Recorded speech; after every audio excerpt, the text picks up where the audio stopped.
issue as well of whether or not General Petraeus will testify. Now, obviously he's no longer the director of the CIA, but there's no reason at all, and it would seem to be quite clear that he's still got information that would be very important for the committees to have. So what's your sense of that? Will he be called?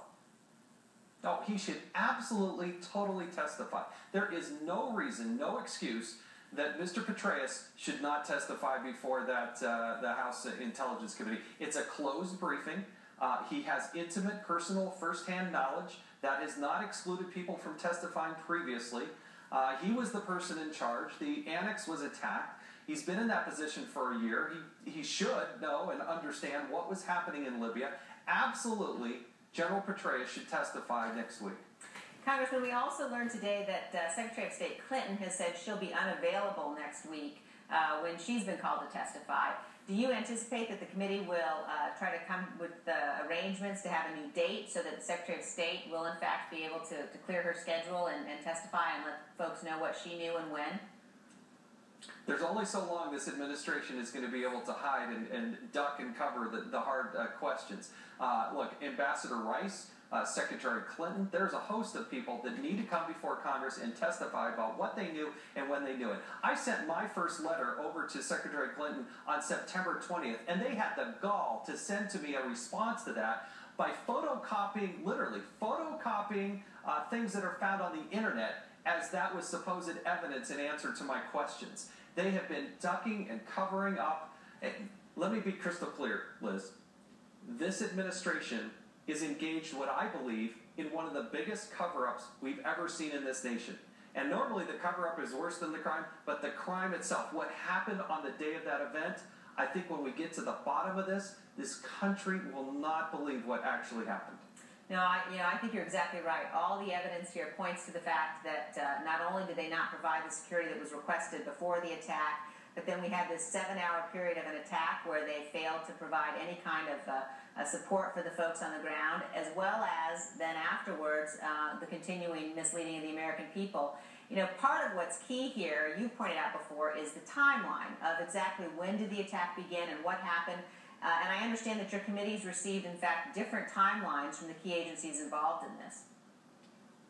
Non-official responses, but we got a verbal timeline from the State Department. We have one from the CIA that was printed in the Washington Post, again, not given to Congress. And then late today, of course, late on a Friday, Department of Defense puts out about a page-and-a-half timeline. Here's the problem I have. You take one example. The State Department says that the firefight at the annex there in Benghazi started at 4 a.m., but the Department of Defense says it started at 5:15 a.m. Now, it's been nearly 2 months. They can't even get together and understand. So it's this degree of incompetency that is just stunning at that level. And then to what degree are they covering these things up? Because you look at these documents, they beg more questions. And every day that goes by, I have more questions about what happened truly in Libya. And it's just inexcusable. There's no excuse for it, Liz. Congressman, there's so much here. And as you said, it is really unprecedented that we had our consulate attacked, that we had our ambassador and 3 other Americans killed. How will your committee determine what the focus should be? Where exactly they're going to point and direct their efforts? Because in a way, there is so much. You imagine the administration's hoping that people will just be confused by the amount of information that's out there that clearly is misleading and wrong. Look, at some point, the President of the United States is going to have to make a determination as to what the truth is, because he's tried to have it both ways. And none of that can be true. It couldn't possibly be true. There are 3 parts to this. What happened in the lead-up and why they didn't get more security. What happened during the attack itself and who responded. And was the president correct when he said, I directed everybody to go in and protect those people in Benghazi? Because I don't think he did. And then the third part is the cover-up itself. How this administration, for literally weeks, was misleading the American people and the world to fit their political agenda. All 3 of those things our committee will continue to pursue. Congressman, I don't want to lose the opportunity to ask you about the upcoming fiscal cliff negotiations. You said today, we've got a quote, you talked about the fact that the president may think he's got a mandate, but the Republicans in the House certainly have one as well. How much do you think that you'll see compromise going on here, and how much do you think the Republicans will stick to their principles? And I think we were somewhat vindicated when the Bob Woodward book came out. Look, this president is going to have to engage. He's going to have to come back to the reality that House Republicans were also reelected.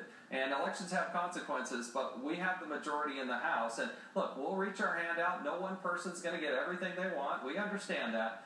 But we will come to the table, but we need the president to come to the table as well. Not just with some rhetoric, not running off to Asia as he's going to do. We got all these crises going on, and he's going over to Asia. So we're willing to come to the table. We need the president there as well. Well, great. Thank you so much for being with us. I appreciate it. And coming up, more on the resignation of General Petraeus. Plus, it was only yesterday that we learned about Iran firing on a U.S. drone, an event that happened just days before the election.